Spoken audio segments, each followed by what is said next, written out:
A lawyer for Demond Edwards says the video contradicts several statements, and while his client survived the shooting, he will likely be paralyzed for the rest of his life. And it shows that the cop lied. The cell phone video taken on June 9th shows a Chicago police officer on an ATF task force conducting an operation in Country Club Hills.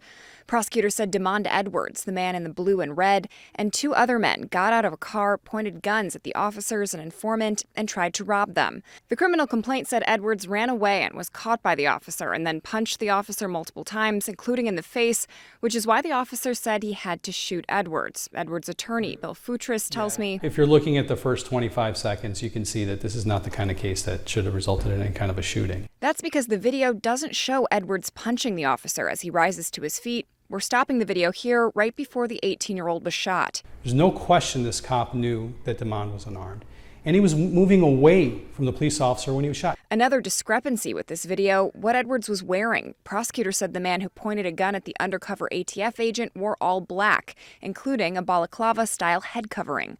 On Thursday, prosecutors dropped the charges against Edwards, Amir Fagan, and Shishan Toney, saying this video is indeed inconsistent. Our decision to dismiss the complaint today should not be read at all as a retreat from this case or the events giving rise to charges, the U.S. Attorney's Office for the Northern District of Illinois told us in a statement.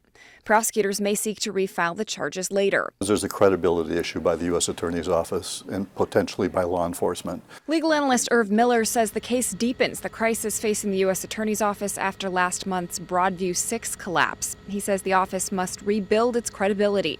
I suspect it would take a resignation by the United States Attorney here in the Northern District of Illinois and somebody new put in. On Thursday, Futris also filed a lawsuit against the city, CPD officer, and federal agents involved in the shooting, saying Edwards was shot and potentially paralyzed without justification. The judge in this case set a July 2nd hearing for any potential sanctions against the U.S. Attorney's Office for the way this case was handled. Reporting from Dirksen, Megan DeMar, CBS News Chicago investigators.